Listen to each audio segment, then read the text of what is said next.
yes, I'm yes. glad our audience is with us. I was thinking today, we've been talking a lot about forgiveness, and it's so interesting to me because we sometimes think, oh, we're really good, we're good with the world, and then you'll see somebody, Yes.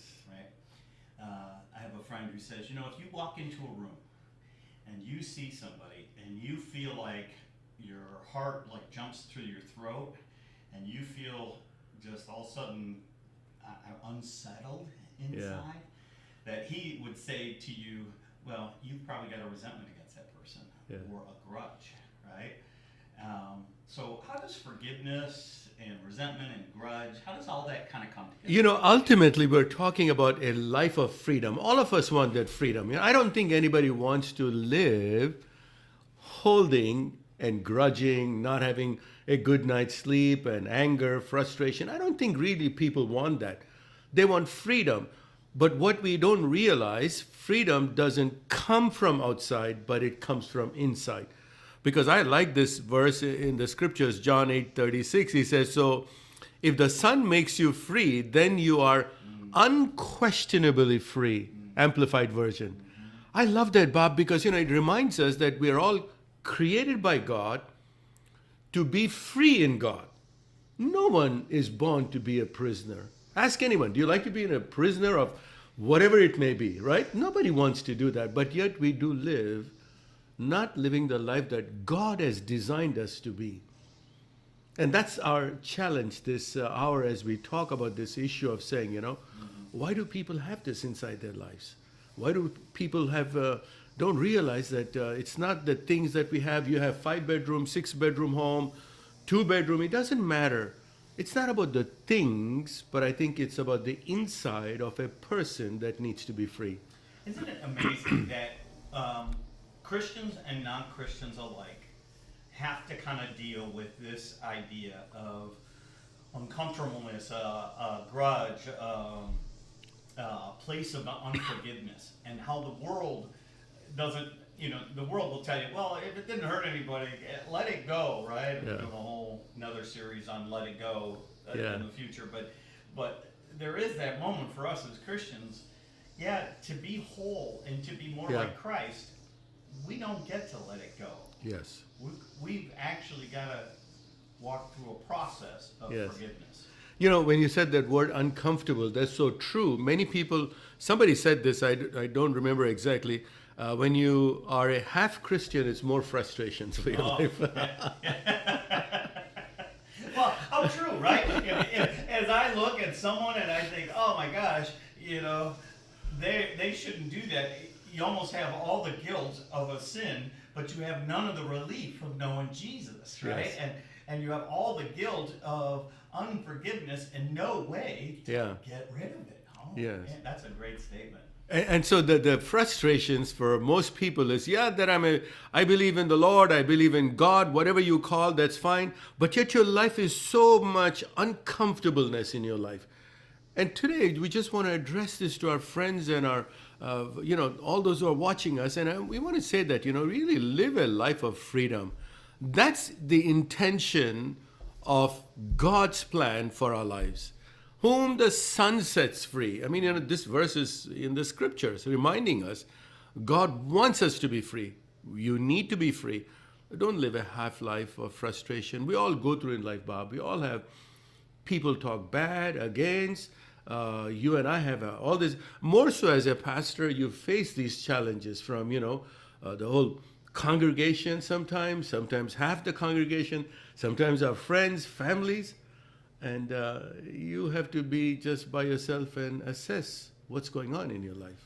And as a pastor, and you know this too, right? And I'm sure those listening, there are moments in life where we're called, like we are really called to witness to something that's going to make other people uncomfortable. And it may create a grudge towards you, right? Yes. I was just thinking, I went to the local city council meeting here and I spoke up and of course, nobody likes it when a spiritual leader shows up and they say, "Well, how can you be here?" And this is the public square. And my wife was in the back row, and she said the lady behind her kept going, "He's preaching, he's preaching." And I'm thinking, And my wife kind of under her breath, God bless her soul, goes, well, he is a preacher.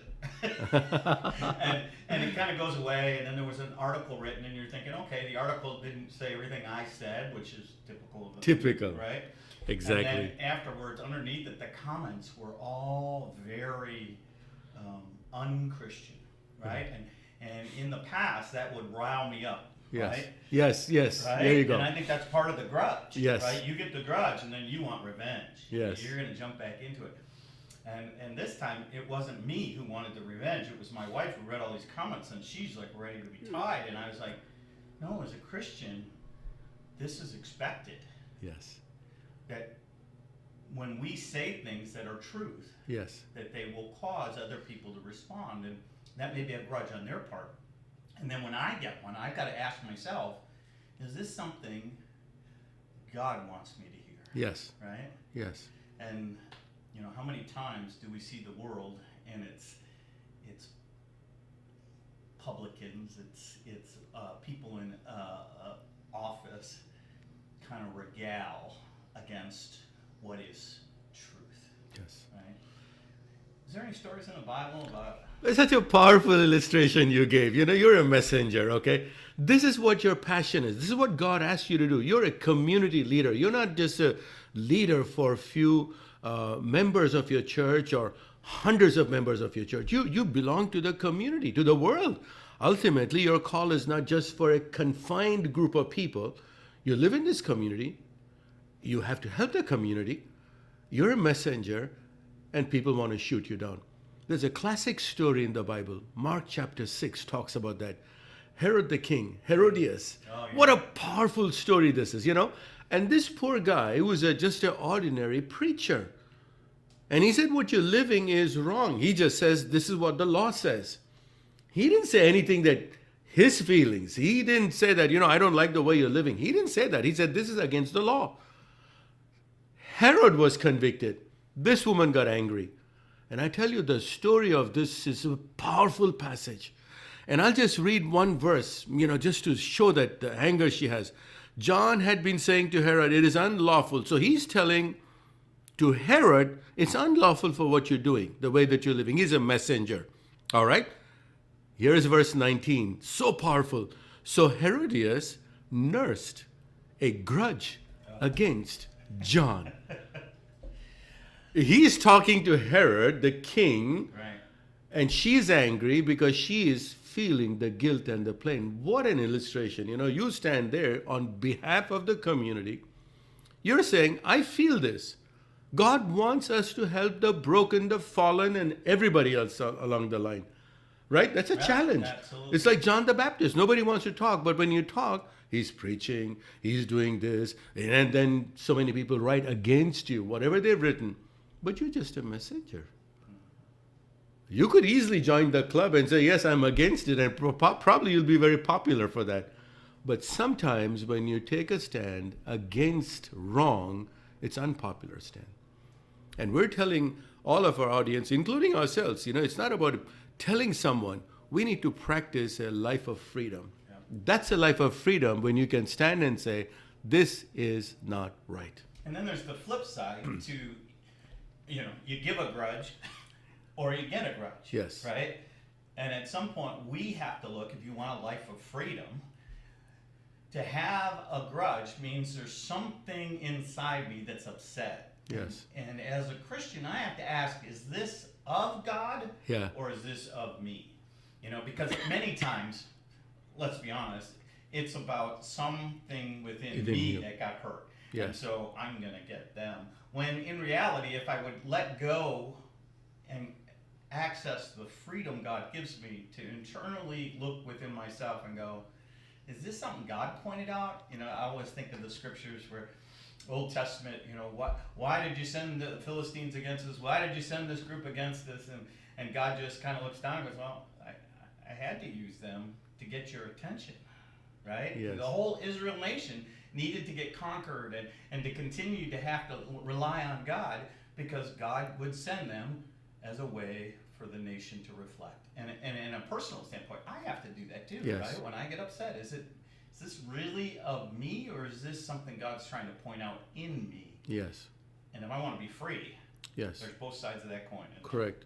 And she had a great life to live. I mean, she was just John the Baptist just pointed. This is Right. against the law. He had nothing to do with her.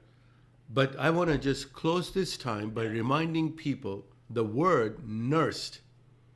Herodias nursed means to have a strong feeling or emotion for a long time. Bob, nurse means, you nurse the baby. Okay? It's a lot of things involved in nursing. You could be feeding an anger, frustration for you because you said something that you felt God wanted you to say. And I get angry because you said it. You had nothing to do with me. This is the story. And so many times people nurse anger, grudge, frustration. And I think this is what we like to talk about the next week, the freedom that you can have if you want to. Or you can nurse the grudge. And what you hear in this story, next time you'll be amazed what this one woman did without any feelings from her life. Oh, man. So next week, we're going to talk about this idea of the grudge or the freedom. Opposite sides of the same coin. Yes, But we're going to talk about it more next week. So I hope you'll join us as we continue this road of forgiveness, and in this one, the freedom of forgiveness. Have a life of freedom. God bless you. Thank you.